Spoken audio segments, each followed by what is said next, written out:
just walk in. You're watching News 12 live at 5. Continues. Frigid temps are on the way, and our weather team has issued a first alert for this Friday due to the chance for winter weather conditions. I said chance. Good evening. I'm Meredith Anderson. We don't say the S word. No, We're not we allowed don't. to do that yet.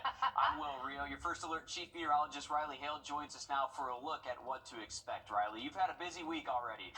Yeah, guys, absolutely. It looks like Friday into Saturday, that's going to be the window to where our next system shows up, bringing some precipitation, and temperatures could be close to that freezing mark. Right now, it looks like we could see some, at least a wintry mix near I-20 and north of that. So we're going to talk much more about that here in just a second. Right now, we're at 46 degrees. It's been a chilly day. It's going to stay clear tonight. It's going to be fairly calm wind. So take a look at what our temperatures do for the rest of the night. I don't want to ignore the immediate forecast because this is dangerous cold, especially for outdoor pets. Make sure you're using those space heaters properly, not plugged into any extension cords, and make sure there's nothing close to them that can catch on fire. We got dangerous cold temps tonight. We're eventually going to see our overnight lows drop into the low and mid 20s by daybreak tomorrow morning. And see Saluda maybe briefly hits the teens by daybreak tomorrow. So that is definitely some frigid stuff. Make sure you got plenty of layers on if you're going to be heading out the next couple of days. Throughout the day tomorrow, we are going to see a lot of sun again, and those high temps will most likely reach the upper 40s to near 50 once again. So kind of similar like today. The only difference is that it's just going to be very cold out there, down to the low 20s right around sunrise. This is the main thing everyone's worried about. We have put out a first alert Friday into Saturday morning. That's when our next area of low pressure is going to be tracking along the Gulf Coast and moving through Georgia and South Carolina. Right now, it looks like a wintry mix is going to be possible for areas along and north of I-20. That's the main concern that we have right now. And it looks like freezing rain. If we were going to see worst case scenario, maybe a tenth to up to 2/10 of an inch of freezing rain around this corridor. So that would cause some glazing on surfaces, some dangerous travel conditions on roadways, but it's nothing like what we saw in 2014. That was over an inch of ice and 30+ mile-an-hour winds. That was devastating. What this is looking like is nothing like what happened in 2014, but it could cause some minor winter weather concerns. I would say for snow lovers, it's not looking great for you. I would say the impact from snow for that area underneath the first alert, very low. Maybe a dusting, I think that's the best chance you got. Maybe up to an inch in some of our far northern counties. Wilkes, Lincoln, McCormick, Saluda, that would be the best spot. Now, the real danger is once we get on these roadways, now our temperatures are getting down near freezing. We're starting to see that precipitation, and that's when you really need to be mindful on the roadways. Make sure you're slowing down. Never slam on brakes. Have a first aid kit in your car just in case if you do get into some trouble, and always remember that you need to have that first aid kit on hand if you do hit the roadways. So just be careful with that. That's the main concern I think we have with this potential winter weather. It will cause maybe some slick spots on roadways. Here's a look at it from the Weather Prediction Center. You can see for our area, this does continue to tick up just a little bit. So our northern counties now including a 30 to 50% chance, and our I-20 corridor, including Richmond, Columbia, Aiken County, now at about a 10 to 30% chance of seeing snow or sleet over a quarter of an inch. So still a relatively low threat for us here near Augusta, but it is not zero. So we have put out a first alert. This is going to change obviously over the next couple of days as we start to get more details, but just as an early first alert so you can get those preparations done, Friday into Saturday, that appears to be when we could see that mix. I'm Jamie Tucker in Las Vegas. Have you ever seen or even heard of a mirror that can tell you everything about your health from just your face? I'm going to show it to you coming up. First Alert Radar, powered by Jim Hudson Automotive Group. My accident happened on this. Kit.com. Physicians Mutual, Physicians Mutual. The world's largest consumer tech showcase is happening now in Las Vegas. Your consumer tech reporter Jamie Tucker is there scouting out some cutting-edge tech there. And the overwhelming leader in tech this year he's seeing is artificial intelligence. What the Tech, sponsored by Augusta Preparatory Day School. About 2 years after ChatGPT really became a household word, AI is in just about everything we touch, from cars to baby monitors, glasses, and even mirrors.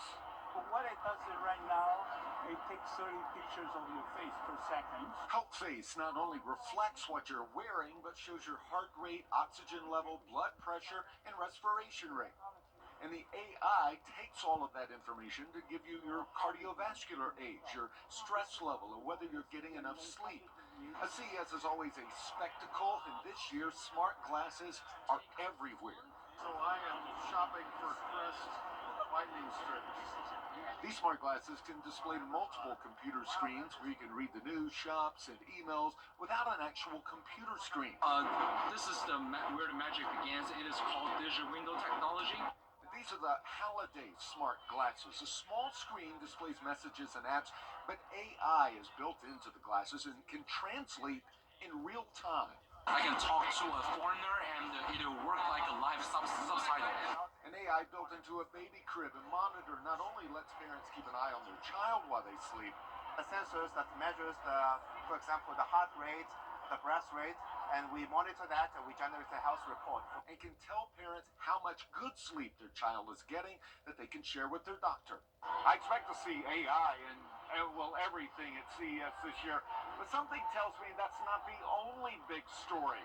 We'll find out from the show floor all week. At CES in Las Vegas, I'm Jamie Tucker, and that's What the Tech.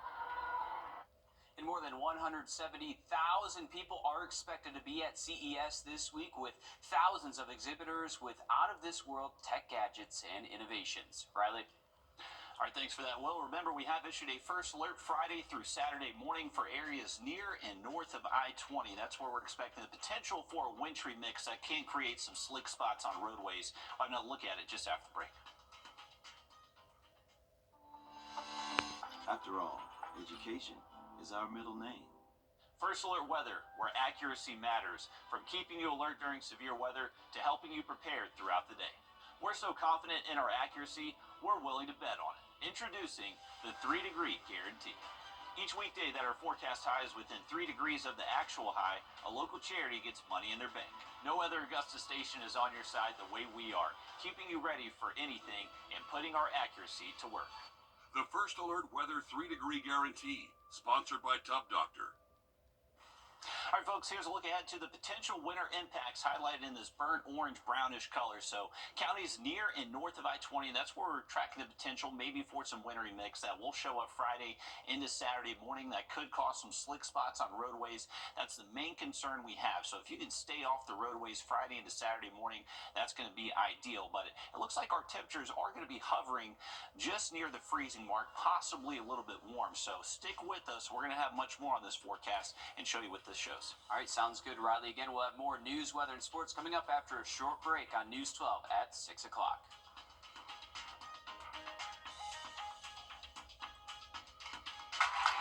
Allergic or have an infection. Rapid symptom relief and lasting steroid-free remission are possible with Rinvoq. Ask your gastroenterologist if switching to Rinvoq is right for you. You could pay as little as $0 per month. Thanks for watching News 12, on your side. Help us feed hungry children. Our goal is to feed 2 million meals to hungry children this year, and you can help us when you round up at Parker's Kitchen. We're going to match 25% of your donation. Live from Augusta, you're watching News 12 at 6 o'clock. Well, we hope you're staying bundled up because the cold weather is not going anywhere anytime soon. Good evening and thanks for joining us. I'm Will Rio. I'm a little upset about this. I'm Zaina Halliburton. We start with your First Alert Chief Neurologist, Riley Hellhuth, issued a First Alert for Friday because of the cold. What do we need to be aware of, Riley? Yeah, guys, it looks like there will be the potential, at least for a wintry mix in some portions of the CS area. It doesn't look like it's going to be a guarantee for everybody, but we have issued a first alert for any counties near I-20 and especially north of I-20. That's where the threat definitely looks a little bit highest. So that's going to be Friday into Saturday. That's when we have issued the first alert. Before we get there, it is going to stay bitter cold. We got morning temps down well into the 20s the next couple of days, and those afternoon highs are going to stay below average. Cold dome of high pressure moving in, so that north wind just continues to bring down that cold air for us. Current temps right now, 42 degrees in Augusta, 39 in Barnwell, 41 over in Allendale. We only saw a high temp of 48 degrees today, so well below average. Heading out this evening, we should be hitting the 20s before midnight, so clear skies, calm winds, a perfect recipe to see these temperatures cool off very efficiently tonight. So by daybreak tomorrow morning, we're talking wake-up temps at sunrise, potentially as low as 19 up in Saluda, 20 in Aiken, 21 at Bushfield, even 23 for places like Gibson and even down south in Millen and Sylvania. So dangerous cold. Want to make sure you're protecting any outdoor pets you have, and also proper cautions with those space heaters. Make sure they're not plugged into extension cords. Throughout the day tomorrow, we're going to hang on to plenty of sunshine, not expecting too much of a breeze, but those afternoon highs will stay cool, most likely near 50 degrees. So going to keep these temps most likely another 10 degrees below average for tomorrow. A few spots tomorrow could stay in the upper 40s. That would favor Saluda, Edgefield, and Aiken County. Now, here's the winter weather event. So this is from the Weather Prediction Center. They put out about 10 to 30% chance of us receiving more than a quarter inch of snow or sleet or ice. So that includes the I-20 corridor. A little bit higher opportunity, though, 30 to 50% for counties like Wilkes, Lincoln, McCormick, Edgefield, and Saluda. We're going to have much more on this threat for you coming up in that full forecast. Sounds good. Thanks, Riley. One person is dead tonight after a shooting near an Augusta elementary school. This happened just a few hours ago at around 1:30. Authorities say the shooting happened on Walker Street near Lamar Millage Elementary. While this didn't happen on school property, we do know that the school went into lockdown before dismissing students for the end of the school day.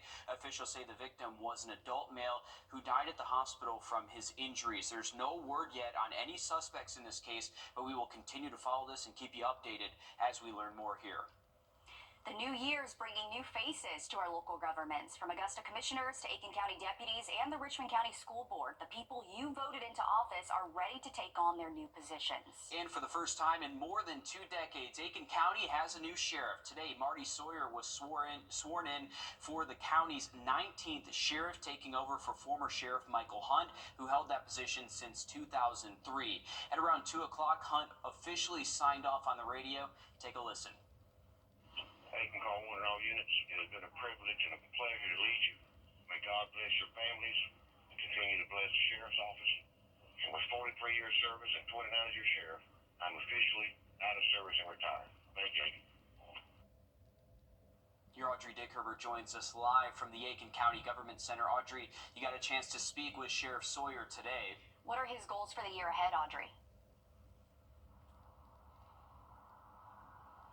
Well, he told me he has lots of goals and plans that he's ready to put in place, and he's just excited to put his best foot forward and also help other people serve the community as well. There's a new sheriff in town, and he says he has plans to make Aiken better and safer. We're boots on the ground running. We're going to get things done. And he's already putting plans into place. We've already started with improving stuff, with getting a new building started. We hope to have an architect on the hook and ready to go by the end of February. We're going to be putting printers in cars, electronic ticket writing, so they won't write tickets anymore, it'll all be electronic. And then the rural areas of Aiken County during the campaign, that's all I heard is we don't never see any cars. So visibility deters crime. So we're going to move some people around, change some schedules to have a bigger presence in the rural areas of Aiken County. He also plans on adding as many school resource officers as possible and says his employees are a priority. They need to be treated well to serve well, starting by promoting within. There's new blood, new ideas.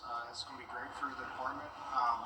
Anytime there's change like this, it's always something that we look forward to. But as some move up, others move on. It is a privilege and pleasure to lead you. May God bless your families. Continue to bless the Sheriff's Office. And with 43 years service and 29 years sheriff, I'm officially out of service and retired. Thank you. Ready for a fresh start without forgetting how they got there. He built a good foundation for us so we can start going up. And there's no other way to look at it. You're not going to fill his shoes.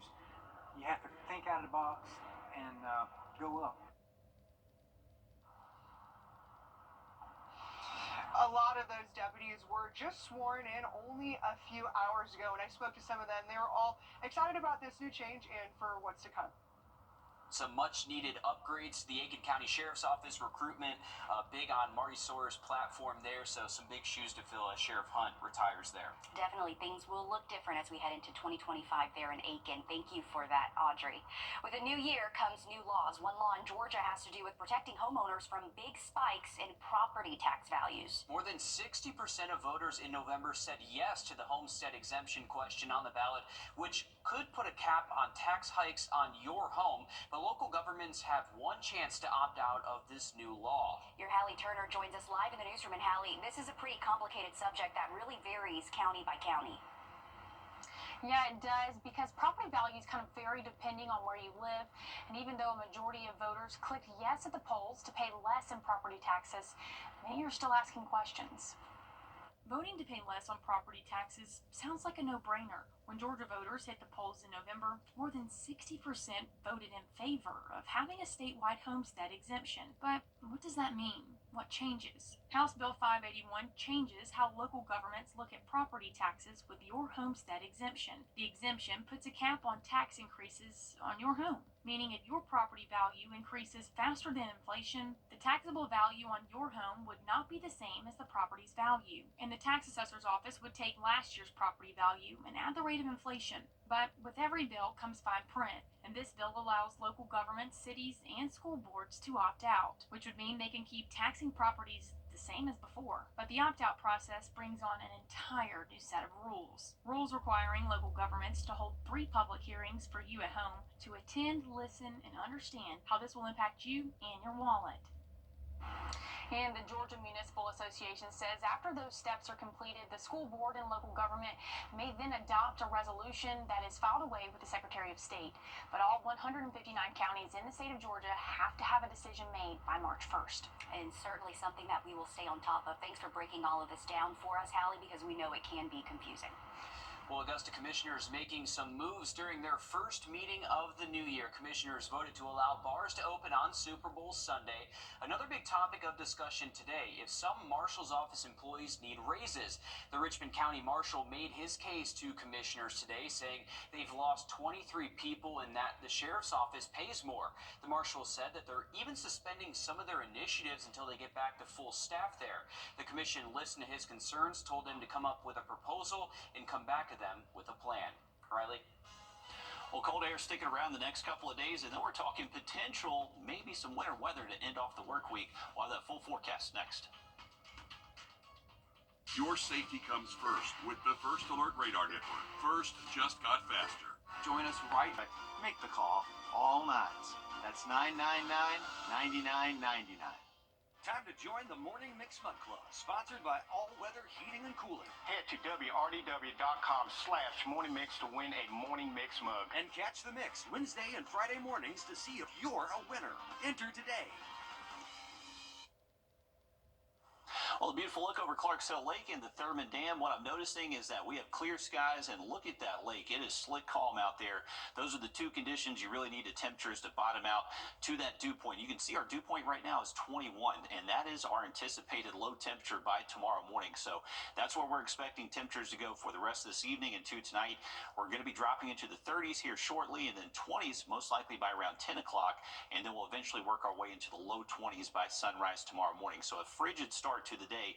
Make sure you're protecting all your outdoor pets. Make sure any sensitive plants you may have outside are coming in as well.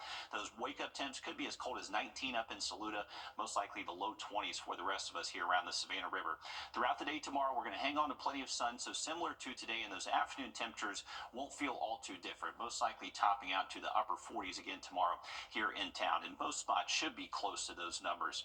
Now, the first alert goes into effect Friday and lasts until Saturday morning, so highlighted in red here, these counties, basically Burke, Barnwell, Jefferson, Washington County, anywhere north of that, that's where we put out the first alert. And this first alert is just being overly cautious that maybe we could see some slick spots on roadways, especially bridges. It doesn't look like we're necessarily going to receive enough to cause a ton of utility disruptions, thankfully, but anytime we do see winter weather here, definitely can cause some impact. So let's take a look at it. Now within a time frame, now it is showing up on our in-house graph model. So Thursday morning, very cold, sunshine sticks around all day Thursday afternoon, cool highs.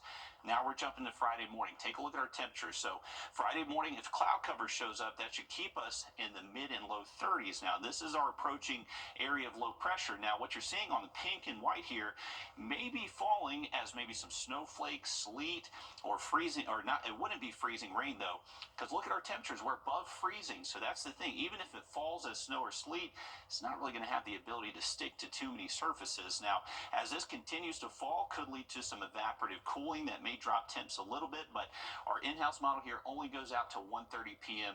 Friday afternoon so far. So that's as far as it goes, but this is what it's showing, and it's actually on track with a lot of other model guidance that we're looking at. chance. So this is the European model. Jumping ahead to our Friday around 1 p.m., temps in the mid-30s for us.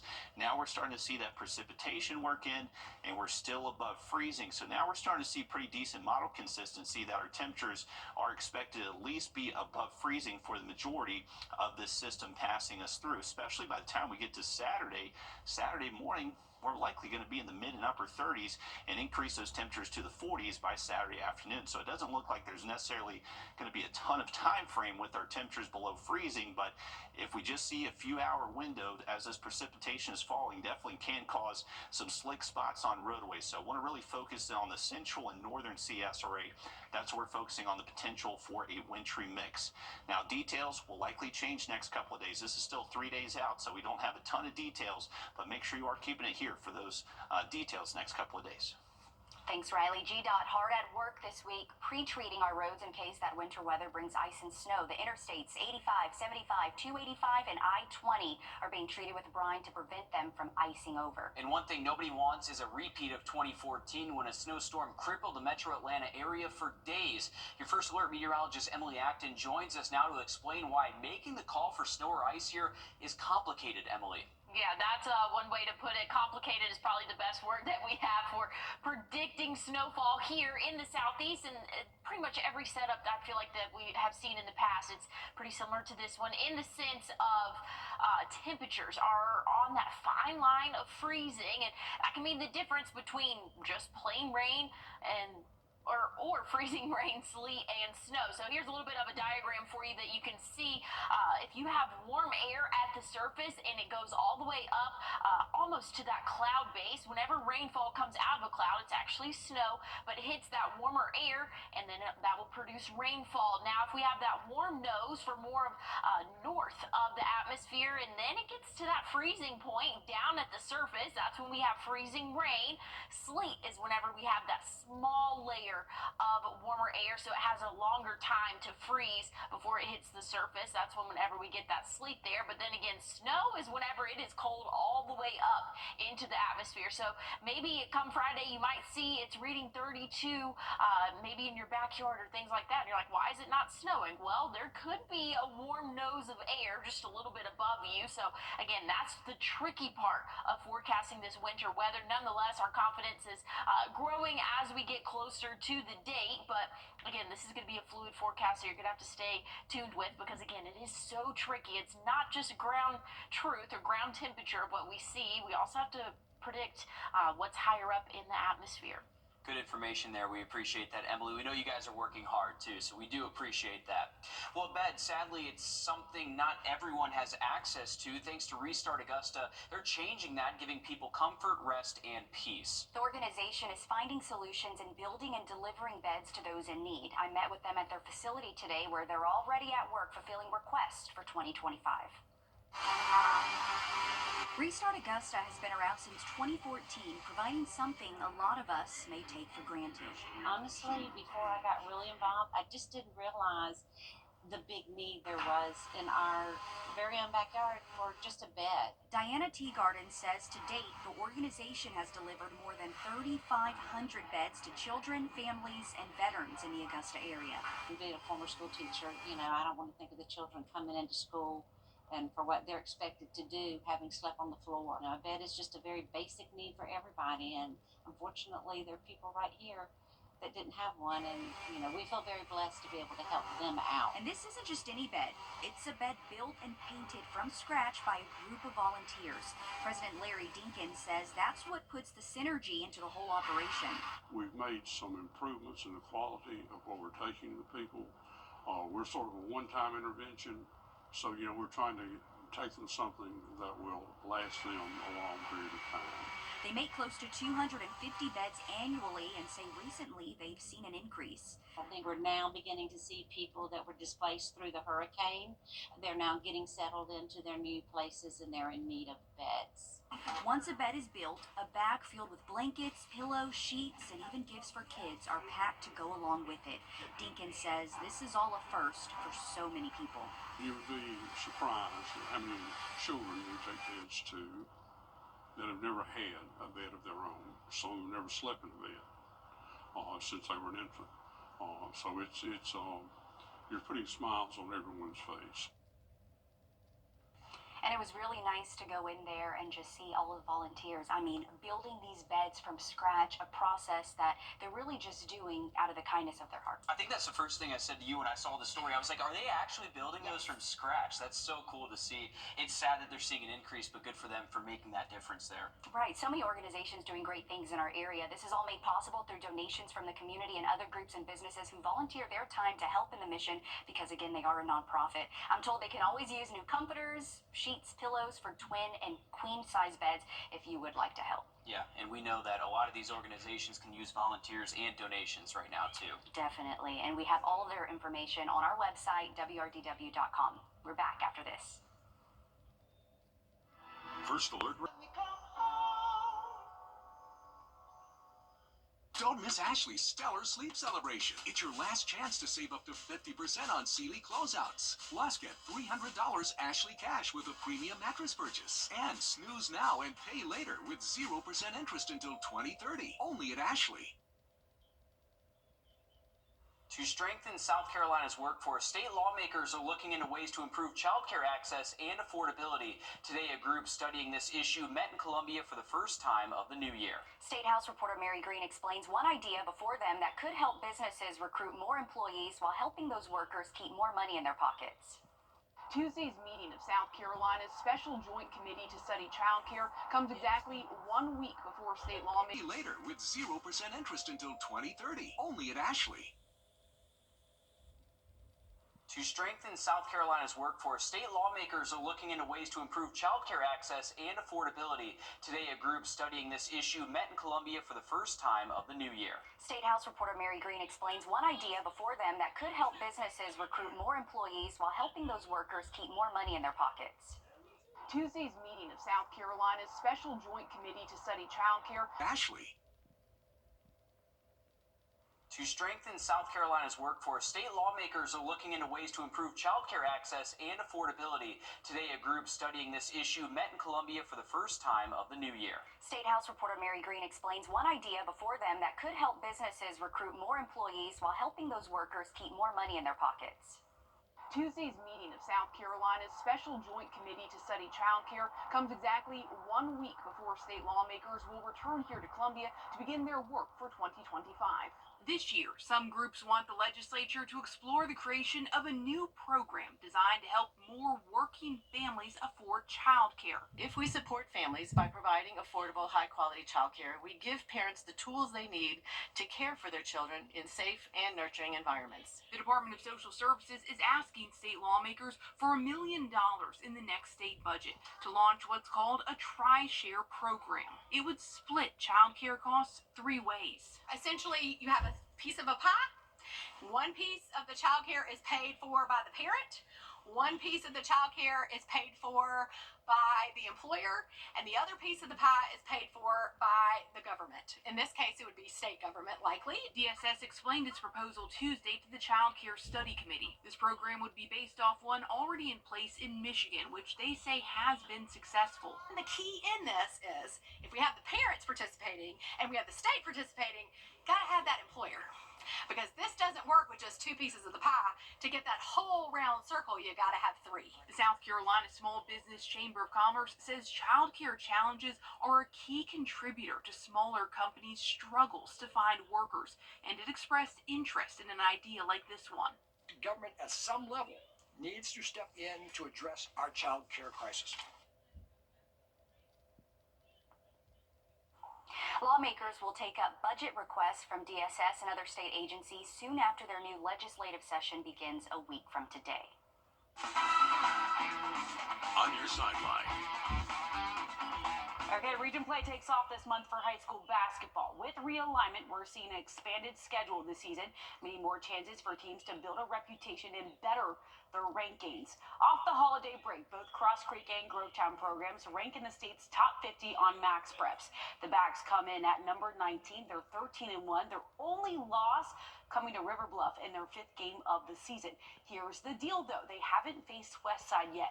Westside is new to Class 3A Region 4 this year, and despite leading the region, they sit back at 113. Grovetown stands at 31. They're 9-4. They are the lone Columbia County Columbia County School in 6A and are in second place in their region.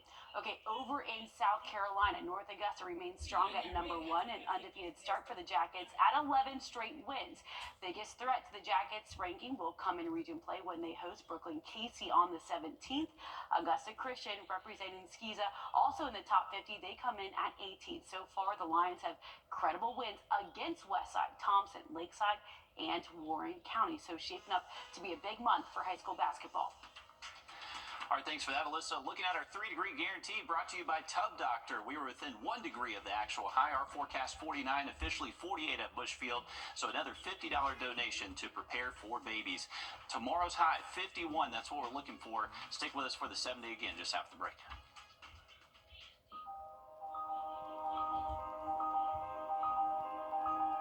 Georgia's heavy truck traffic leads to... All right, folks, remember, we have put out a very early first alert for Friday into Saturday as the system tracks through the southeast. We have included our central and northern counties. Remember, this is still several days out, so there's not a ton of details. Looking at a couple of different models here, this is showing ice potential. So you can see our northern counties definitely maybe up to a 10th, more than that for places like Wilkes County. European model still keeps us well too warm. So make sure you're keeping it here for those updates the next few days. We'll continue to track it here in the Weather Center. Thanks, Riley. We're back live on 26 News at 7. And for News 12 at 10 and 11 o'clock. Thanks for watching.